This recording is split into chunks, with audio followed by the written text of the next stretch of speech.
And also I need to talk about my brother, my great brother, Nnamdi Kanu. Most people have said, oh, are you going to talk about Nnamdi Kanu? I say, why will I not talk about Nnamdi Kanu? Is Nnamdi Kanu not a Nigerian? Is he a name you should not mention? Is the people can be so coward in things that in trying to please a group of people in power, you lose your soul and your conscience as a human being. Are you getting me?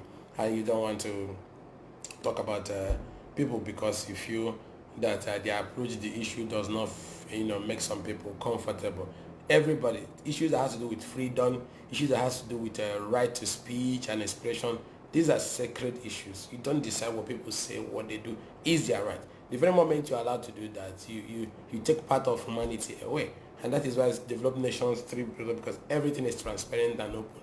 But here you have a kind of court, kind of leadership, everything muchu, and so on and so. So back to this, I want to thank my brother Nnamdi Kanu, for also standing firm for the cause of freedom, for speaking out, and also for his lawyer, a great intellectual, but it's Aloy Jimako also for speaking out loud and reaching out to international communities, Amnesty International, and so on and so forth. And also I want to appreciate my brother, comrade Timmy Frank, who, even though he's still on exile because he's still being hunted left, right, and center, he's been on exile now for almost 2 years. So you can imagine what we go through in the hands of state operators. So I want to salute him that even from his current uncomfortable position, he kept on firing and reaching out. And eminent publishers like Uday and other great people who, spoke out against my incarceration, the bar, even the unity bar led by Shekarao, they did very great. The position of the bar was strong. And also the open bar initiative, my great brothers like Salason, like Maxwell was there, like a whole lot of them. And they have the Buhari MBA guy, he did very well. And then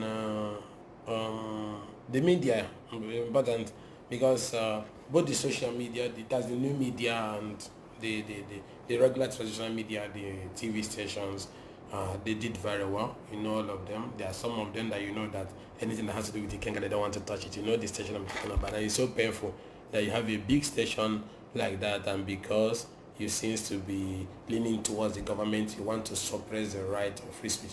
It's so bad that even when I pay for commercials, the monies are returned.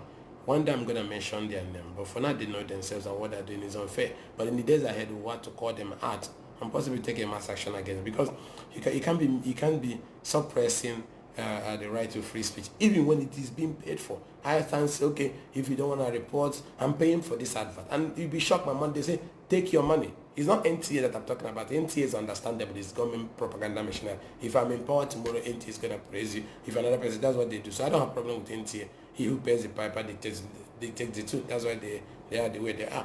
So that is just a Ministry of Information agency to me. I'm talking about another station that at times try to play down on my comment, and it's so painful. And I wish they should have everything and do the right thing, because Nigerians will be disappointed if they find out that this is being done deliberately, especially even when I pay for the commercials. So now I will bring all the receipts and all the evidence I used to pay in the past, and they never aired it. And you ask them what is wrong with what I say, that TV station does not want it to be aired. Every other person, both locally and international, everything I say is carried.